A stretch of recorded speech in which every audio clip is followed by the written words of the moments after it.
Basahan ang picture sa atong taas. Unang mapintas nga mananap, grabe katampalasan sa balaod sa Ginoo.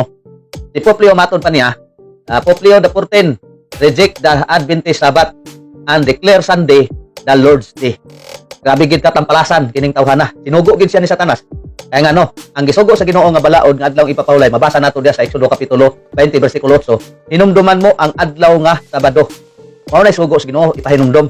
Pero iya lahi, Sunday, the Lord's Day. Di ra bagid na mabasa nga mismo si Ginoong Hesus sayang pagkabanhaw wa gid niingon nga ang Domingo adlaw sa Ginoo. Lisod ning mosunod og mosubay ka sa pagtulunan sa pundok nga gitukod og tawo nga naluag ang tornilyo. Kay bisag kinsa na lang intay pasanginlan, kung dili si Constantino, pasanginlan na pud si Pope John Paul II, pasanginlan na pud ang daghang mga papa karon na pud ang una na pud nga mapintas kay mananap si Pope Leo XIV. Napabaka mo sa tarong nga gitawag og pangunahon nato sa bagid ang mapintas kay mananap.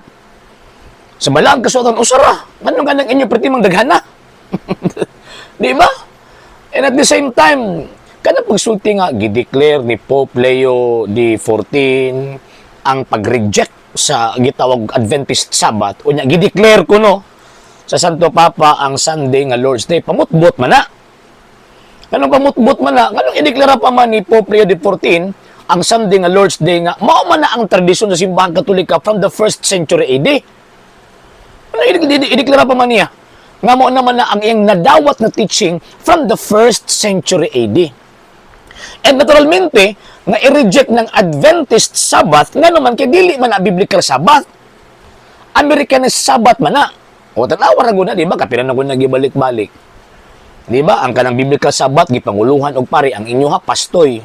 Ang Biblical Sabbath naa sila i-offer nga sacrifice, ang sa inyo bot-bot lang ni pastoy. Ang ilahan, naa sila sa sinaguga, naa sa templo, ang kanang sa inyo nga, namos budigas kupras. So, dapat gid i-reject nga naman, kaya dili man na mo inadawat nga faith sa mga Kristiyanos. So, kanang Sabat na gisgutan sa balaang kasulatan, no mo'y labot, ana. Tungod kay gihatag ng maong gitawag og balaura sa mga Hudyo. Pero ang esensya sa word nga Sabbath, nga buti pasabot worship day or adlaw sa pagsimba, gibuhat na sa mga apostol. O sa mga adlaw, gibuhat sa mga apostol ang pagsimba kang Kristo. Gibuhat sa mga apostol ang pagsimba kang Ginoong Kristo adlaw Domingo. And sumala pa sa buhat sa mga apostoles, nagatigom sila ni anang maong mga adlaw. Sumala pa niya tawag ining San Juan, kanang gitawag adlaw, tawagon nga Lord's Day. Nya, musupak mo sa Biblia. Mo na Ginoo basi ingong basa Biblia nya pagkahuman di pud mo tuo kung unsa nakasulat sa balaang kasulatan. Pagbugal-bugal man sa nakasulat sa Biblia. So makita gyud nato nga kini mo mga tawhana, tuuhan lang gyud nila kung unsang ilahang gitawag o gusto. So kana mang Lord's Day, adlong Domingo nga mao nang gitawag Lord's Day pagsupak ba na sa Exodus chapter 20 verse 8 no. Nga naman kay Exodus chapter 20 verse 8 wala na nag-refer sa particular day, kundi nag-refer ka na sa gitawag og particular practice nga diin isaulog sa maong gitawag og adlaw. So sa mga Hudyo ang ilang adlaw ipapahulay or adlaw gitawag og Sabado sa ato ang kalendaryo. Ang sa ulugon nato ang pagsimba sa Ginoong Dios sa Magdasal dili man adlaw ang gitawag og Sabado, adlaw Domingo kay mao man nagibuhat sa gitawag og mga apostol. Nya, nasayop ang mga apostol sa pagbuhat nila sa ingon. Nasayop bang mga apostol sa diyang miingon ang mga apostol nga kanang Domingo Lord's Day? So nahimo na po sila mapintas kay mananap. Niluag yun ang iyong tornilyo. Parehag yun mo sa inyo ang gitawag founder. Luag ang tawag ining tornilyo. Ngayon pa siya nga, di daw ko na sila mutuo kay, di daw ko na mabasa sa Biblia nga namulong ang atong Ginoong Kristo. Gisulti na sa mga apostol. Ang gisulti ko sa mga apostol, tudloi sila sa tanan nga akong gitudlo inyo.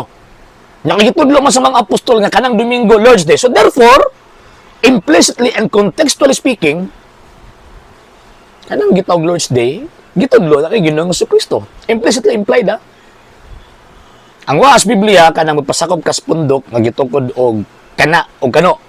Wanas Biblia, do ano pasakop man mabe. Waas Biblia nga tuuhan si Ellen G. White nga propeta. Nya nga tuo man mo.